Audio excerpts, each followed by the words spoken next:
On va commencer aujourd'hui en parlant un peu du matériel qu'on a besoin pour le projet.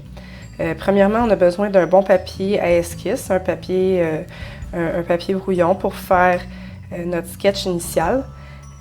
Ce sketch-là va être ensuite transféré sur notre surface finale. Je vais expliquer après comment on va faire ça. Notre surface finale qui est un papier craft, comme ça, qui est un papier recyclé, qui est brun, comme ça. Puis ce qui est vraiment le fun avec le papier craft, c'est que les couleurs pâles et foncées ressortent énormément beaucoup. Donc ça nous permet d'atteindre un réalisme puis des effets vraiment intéressants avec le crayon de couleur.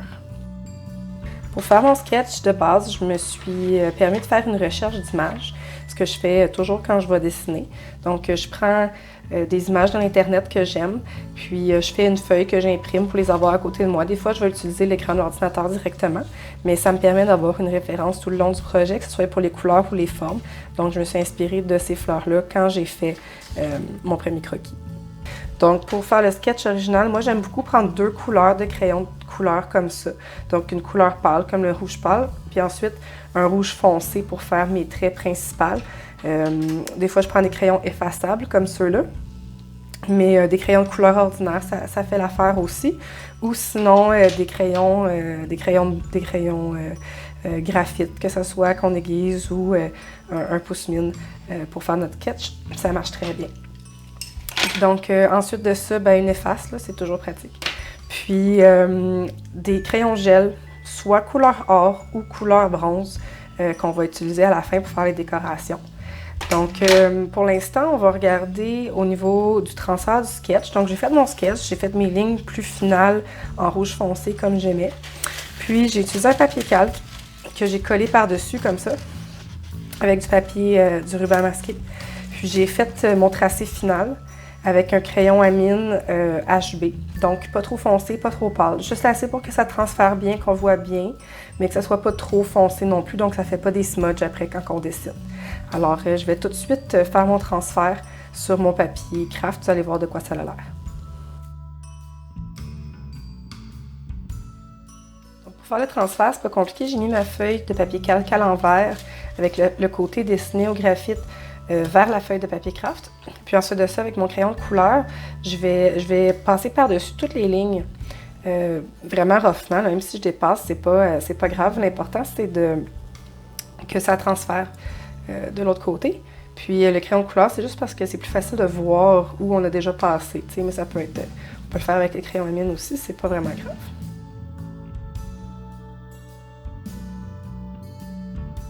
Quand on soulève la feuille, ça a l'air à peu près de ça.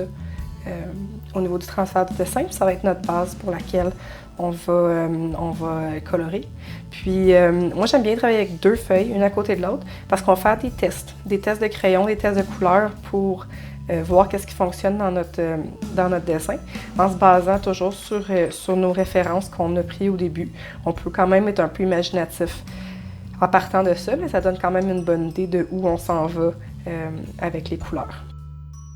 Premièrement, pour produire une vraiment bonne qualité d'image, je recommande toujours d'avoir des crayons de couleur de la qualité la meilleure qu'on est capable de se payer, en fait. Même si les qualités scolaires vont réussir à faire un produit qui a quand même de l'allure. Moi, j'utilise personnellement des Faber-Castell comme ça. Donc, je vais commencer par travailler sur le vert, donc les tiges des fleurs ici. Pour ça, je vais sélectionner dans ma palette des verts qui, à mon avis, ressemblent aux images que j'ai ou qui font naturel. Donc, pour chaque dégradé, je vais toujours utiliser entre 3 et 4 différentes couleurs habituellement. Donc, si je regarde ici mes verts qui sont un petit peu plus jaunâtres, qui font plus naturel au niveau des feuilles, j'en ai quelques-uns qui ressemblent à ce qu'on veut. Okay. Puis pour faire sûr que ça ressemble à ce qu'on veut, on va commencer par faire des tests sur le côté de notre feuille ici. Donc, on peut faire un dégradé. Donc, une couleur qui se mélange dans une deuxième couleur, qui peut se mélanger dans une troisième couleur, qui va nous donner quelque chose comme ça, tu sais. Je ne suis pas 100% certaine de mon vert du centre. Donc, je vais possiblement essayer une autre couleur, voir qu'est-ce qui pourrait mieux marcher. Donc, on recommence, tu sais, le vert foncé.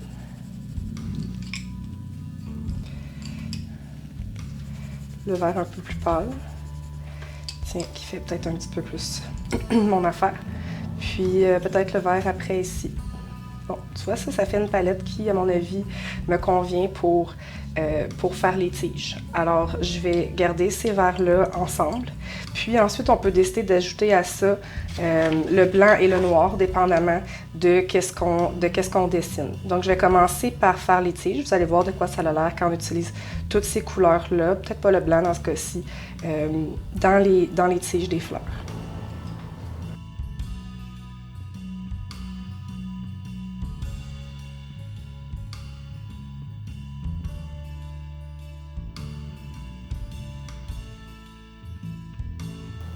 Donc, je vais attirer votre attention sur quelques détails. Premièrement, j'ai changé un petit peu ma palette finalement. J'ai changé les crayons que je voulais utiliser. Ensuite de ça, la partie d'avant du vidéo, je n'allais pas trop vite pour que vous voyez que souvent, je vais travailler une couleur à la fois. Donc, j'ai fait tout le noir en premier, tout le vert foncé en deuxième, le vert moyen en troisième, puis le petit reflet de vert clair complètement en dernier. Ensuite de ça, quelque chose que je vais faire parfois, c'est utiliser des crayons, comme un genre de petit crayon feutre à pointe très fine après, avec des crayons de couleur aussi, en fait, des crayons à pointe fine, feutre de couleur comme ça, pour venir raffiner les bords de chaque section. Donc, je vais faire ça tout de suite, juste pour que vous voyez de quoi ça a l'air.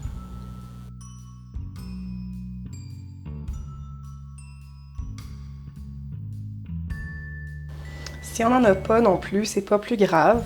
On peut utiliser simplement notre crayon coloré qu'on a utilisé pour faire la couleur, puis juste l'aiguiser très très pointu pour venir faire comme une ligne sur le bord. Donc, avec le noir ici, par exemple, après ça, vert foncé, puis vert moyen vers l'intérieur. Aussi, j'en profite pour mentionner le petit truc ici de la petite feuille que j'utilise tout le temps en dessous de ma main pour colorer, pour éviter d'étendre la couleur et aussi d'effacer en fait le sketch avec l'huile de ma peau.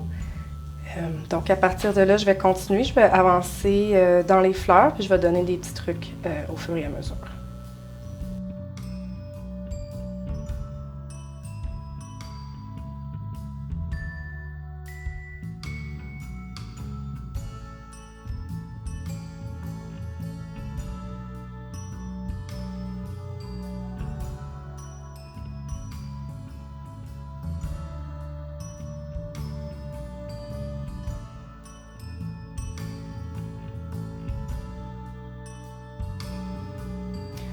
Prendre une minute ici pour montrer qu'il est possible en fait d'effacer le crayon de couleur une fois qu'il est appliqué si on veut corriger des petites choses. C'est comme si je trouve que j'ai mis trop de blanc puis je voudrais mettre un peu plus de foncé ou changer un petit peu la couleur.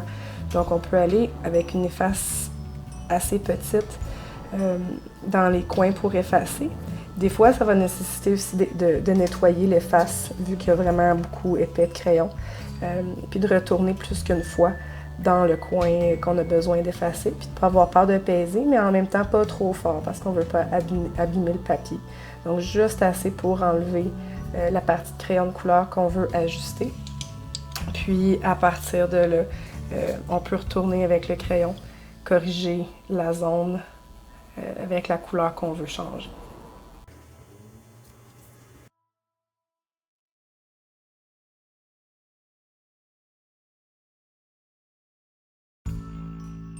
Ici, je vais attirer votre attention sur trois petites choses. Premièrement, comment le blanc puis les couleurs pâles ressortent si bien sur le fond brun, donc le fond de papier craft. C'est pour ça qu'on a choisi cette surface-là. Ça donne beaucoup de vibrance. Deuxièmement, comment j'ai ajouté une couleur différente dans mon dégradé de mauve, mon dégradé progressif ici, qui était tous des mauves qui se ressemblent. J'ai rajouté un mauve un peu plus rouge qui va venir donner du réalisme là, et des effets dans les pétales. Puis troisièmement, comment j'ai laissé le milieu de ma fleur vide. Quand je vais avoir fini les 3 fleurs, je vais venir faire tous les milieux avec le jaune-orange que j'aurais choisi dans ma dernière palette pour faire ça.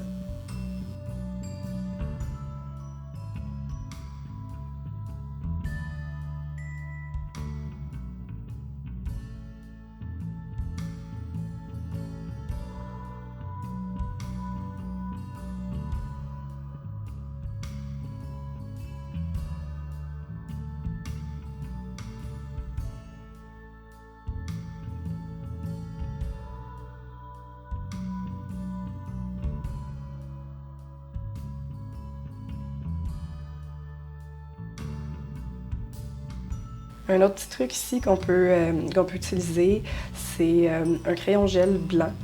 Le blanc du crayon gel est souvent beaucoup plus blanc que celui du crayon de couleur.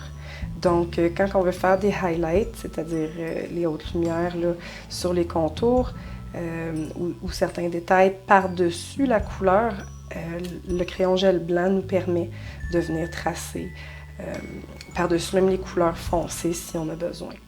Donc, je vais te démontrer comment ça fonctionne.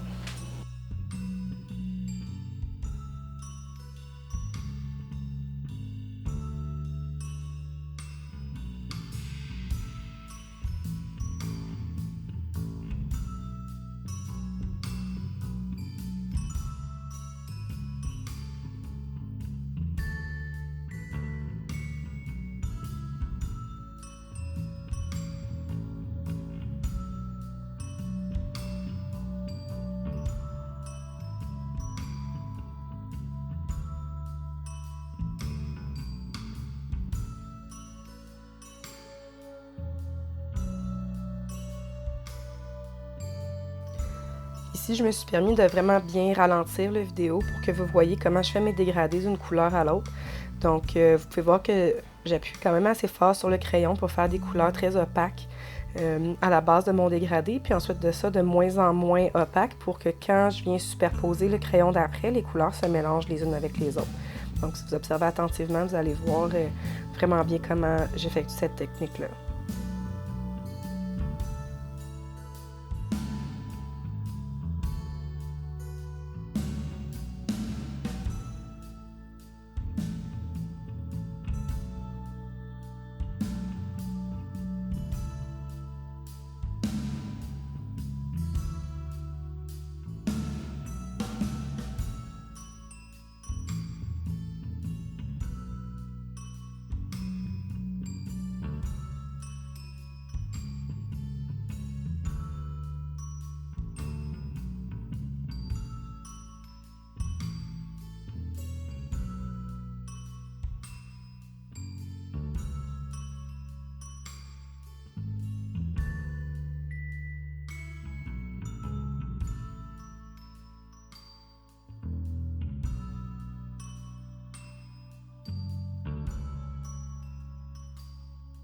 Maintenant qu'on a terminé les fleurs, je vais vous montrer de quoi ça a l'air à côté des références que j'avais au départ.